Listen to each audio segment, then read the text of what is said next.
my dear friends. Welcome all again. We are studying strategies for enhancement in food production. Last time हमने animal breeding start किया था और उसके कुछ point अभी बाकी है. ओके, हमने इन breeding and the out breeding ये तो स्टडी कर लिया है. उसके बाद का जो पॉइंट है that is the out crossing. Okay, I know ये सारे वर्ड्स आपके लिए कुछ नए होंगे, लेकिन बहुत ही सिंपल है, इसमें कंफ्यूज होने वाली कुछ भी बात नहीं है. आउट क्रॉसिंग क्या है अभी हम ये देखेंगे. ओके, आपको outbreeding and the inbreeding ये तो समझ में आ गई है. That means here outcrossing is some different than the inbreeding and the outbreeding. क्या होता है लेकिन आउट क्रॉसिंग में? In the outcrossing this is the mating of animals within the same breed but having no common ancestor on either side of their pedigree up to the 4th to 6th generation. Okay, same breeding में ही matting होती है animals की, लेकिन उनके जो common ancestor है on the either side of their pedigree वो 4 to 6 generation तक कॉमन नहीं रहेंगे. That is the out crossing. And the offsprings of such a matting is known as the outcross. Okay, आपने चैप्टर नंबर 5 में back cross, test cross, ये सारे crossing study किए हुए हैं मेंडल्स लॉ में. ओके, तो आपको पता है, आप एक आइडिया लगा सकते हो कि आउट क्रॉसिंग क्या है. Okay, so here it is the best breeding method for the animals that are below average in the productivity in milk production and the growth rate in beef cattle.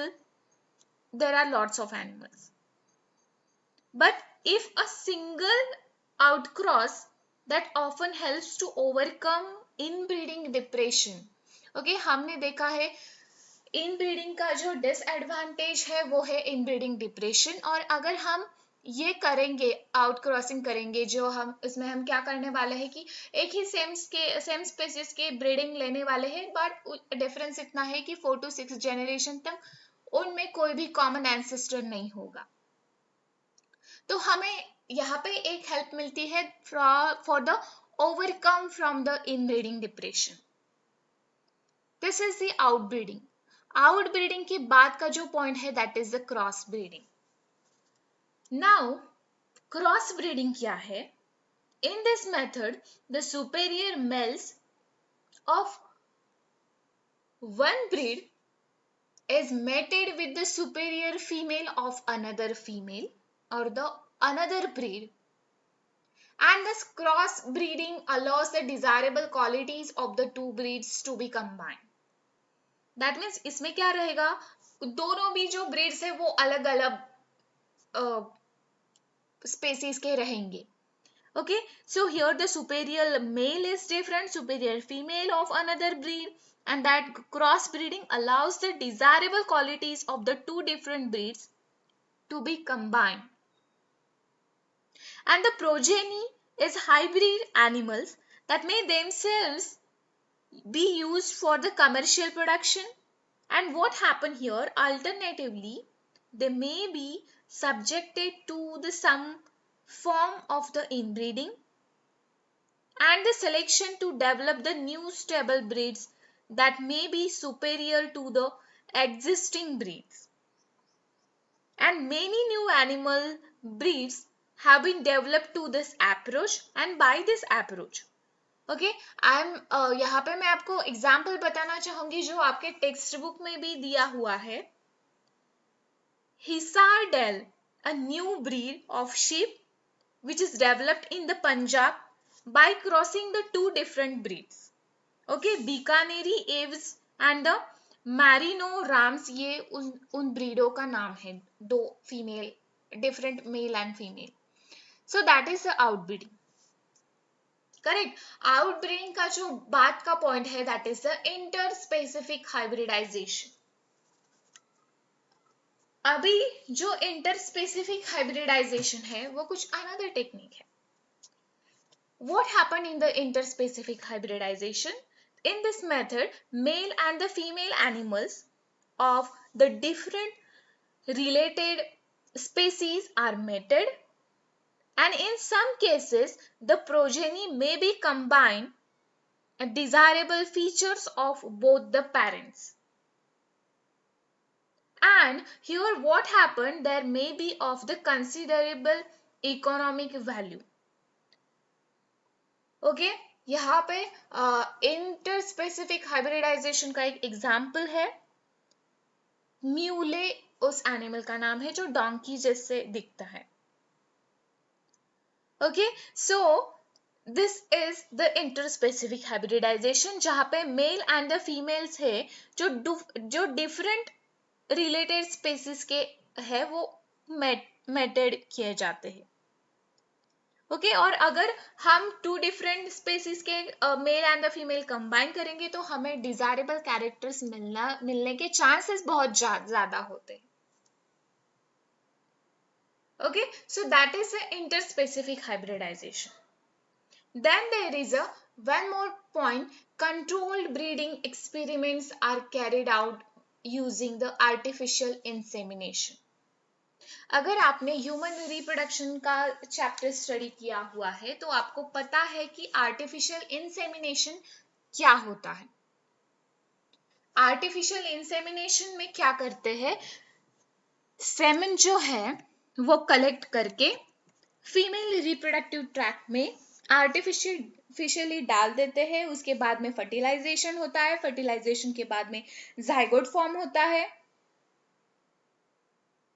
ये इसे कहते हैं artificial insemination. और same technique हम animals में भी use कर सकते हैं for the breeding. That is the controlled breeding experiments are carried out using the artificial insemination. Correct. और अगर मैं आपको यहाँ पे बता दूं कि सेमन, फ्रोजन सेमन भी यहाँ पे इंजेक्ट कर सकते हैं नेक्स्ट साइकिल में फीमेल एनिमल के. Okay so the semen is collected from the male that is chosen as a parent and injected into the reproductive tract of the selected female by the breeder. ये हो गया artificial insemination के बारे में. उसके बाद की जो टेक्निक है वो भी आपको पता है, but we are talking about the animals. उसके बाद की जो टेक्निक है multiple ovulation embryo transfer technology, जो आपने ह्यूमन रिप्रोडक्शन में IVF की जरिए से पढ़ा है. So in the multiple ovulation embryo transfer technology में, जिसे MOET शॉर्ट फॉर्म है उसका, and that is used to increase the success rate of the artificial insemination. But इसमें क्या करते हैं, काउ जो होती है, okay, cow is administered by hormones. उसे आर्टिफिशियली हार्मोन्स दिए जाते हैं FSH. उसके जो इंड्यूस करेगा फॉलिकुलर मैचुलेशन के लिए एंड द सुपर ओव्यूलेशन. अगर ये FSH हार्मोन उसे इंड्यूस किया तो वन एग जो मिलता है आपको, एक ही एग मिलता है नेचुरली, लेकिन हम इंजेक्शन की वजह से और कुछ अलग टेक्निक के वजह से वहां पे 6 to 8 एग्स प्रोड्यूस कर सकते हैं. और अगर 6 to 8 एग्स वहां पे प्रोड्यूस हो गए तो उसके बाद में हम आर्टिफिशियल इंसेमिनेशन के जरिए से 8 to 32 सेल स्टेजेस का एम्ब्रायो बना सकते हैं, जहां पे हम ब्लास्टोसिस्ट कहते हैं, ब्लास्टोमियर्स कहते हैं. ओके ये तो सब आपको पता है, जो आपने फर्स्ट यूनिट में, आपके 12th स्टैंडर्ड के फर्स्ट यूनिट में स्टडी किया हुआ है. And these are recovered non surgically and transferred into the surrogate mothers, and the genetic mother is available for another round of the super ovulation. And this technique is called the multiple ovulation embryo transfer technology. क्योंकि क्या होता है, normally जो female हर month में एक egg produce करती है. Instead of that, by giving the injection and by giving the such hormones, administrated hormones like the follicle stimulating hormone, instead of the one egg we get, they will produce 6 to 8 eggs. और वहां पे embryo ज्यादा बनने की chances ज्यादा होती है. Okay students, सो ये तो है आपका एनिमल ब्रीडिंग के बारे में. ओके, इस पार्ट में हम इतना ही पढ़ने वाले हैं. उसका बाद का जो पार्ट है वहां पे हम बी कीपिंग स्टडी करेंगे. Okay, so all the best for the study and thank you.